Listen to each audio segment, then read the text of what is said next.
Assalamualaikum warahmatullahi wabarakatuh. Om Swastiastu, Salam, Namo Buddhaya, Salam Kebajikan. Selamat siang Dewan Juri yang terhormat. Izinkan saya, Azaria Yehuda, selaku pembicara pertama dari tim pemerintah yang akan menyampaikan argumentasi saya mengapa saya setuju dengan mosi kita kali ini, bahwa penerimaan mahasiswa baru hanya didasarkan pada tes talenta bawaan, bukan pada hasil nilai atau tes akademik.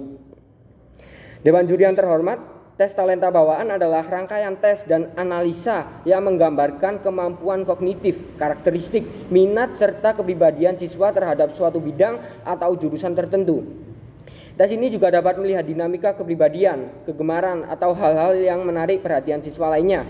Tes talenta bawaan mengukur kemampuan verbal, logika, berpikir, dan daya ingat.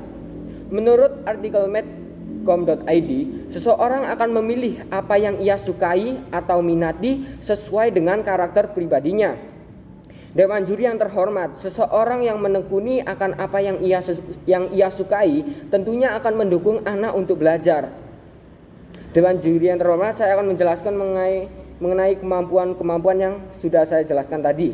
Yang pertama, kemampuan verbal. Kemampuan verbal adalah kemampuan dalam hal memahami kosakata dan analogi verbal. Yang kedua, kemampuan logika adalah kemampuan berpikir menurut pola logis untuk mengambil sebuah kesimpulan. Yang ketiga, kemampuan berpikir adalah kegiatan penalaran yang berorientasi pada suatu proses intelektual yang melibatkan pembentukan konsep aplikasi, analisis, menilai informasi yang terkumpul melalui pengamatan, pengalaman, dan refleksi. Yang keempat, kemampuan daya ingat adalah kemampuan untuk mendapatkan, menyimpan, dan mengingat kembali informasi atau pengalaman. Tes talenta bawaan telah mengukur dan membuktikan mengenai kelebihan anak tersebut. Tes nilai akademik tidak bisa menentukan mengenai kelebihan anak tersebut secara akurat, karena melalui tes nilai atau akademik kita tidak bisa mengetahui kebenaran yang ada di dalamnya. Dengan tes talenta bawaan, apa yang dimiliki siswa bisa terbukti dan akurat. Tes bakat minat lebih valid dan dapat dipertanggungjawabkan. Rapor dan nilai tes saat ujian tidak bisa dipertanggungjawabkan kepintaran ataupun kecerdasan yang dimiliki anak tersebut secara langsung karena melalui kertas dan soal oleh siswa. Dewan Juri yang terhormat, pertanyaannya sekarang adalah masalah apa yang akan terjadi apabila sekolah hanya menerapkan tes talenta bawaan atau tes bakat minat pada proses seleksi universitas. Karena nyatanya yang pertama, tes bakat minat telah mewakili hal yang didapat dari tes akademik ataupun bahkan lebih terbukti nyata. Tes nilai tidak membuktikan mengenai anak tersebut memang benar adanya. Bisa dibuktikan melalui nilai rapor siswa anak SMA di Indonesia. Tidak dapat dibungkiri siswa-siswa di Indonesia bahkan di dunia yang sedang melaksanakan pelajaran daring yang telah mendapatkan nilai-nilai tersebut apakah memang murni dari pengerjaan siswa sendiri, baik pada nilai rapor ataupun pengerjaan ujian yang saat ini dinamai UTBK. Dibuktikan melalui kompas.com menyebutkan adanya peserta UTBK pakai joki seharga 300 juta rupiah dan masih banyak lagi. Tes akademik tidak bisa menentukan masuknya jurusan tiap anak karena nilai nyatanya tidak valid, apalagi kondisi pandemi saat ini. Solusi saya supaya pelaksanaan ini terjadi dengan lebih baik dan layak untuk dipraktekkan di Indonesia adalah memperketat jaringan, peraturan, dan sistematis sehingga melalui proses seleksi universitas ini sehingga universitas mampu mendapatkan kriteria pelajar yang mereka harapkan. Dengan adanya mahasiswa yang berkualitas tentu saja akan membuat universitas lebih baik juga, dan universitas di Indonesia juga akan lebih teratur.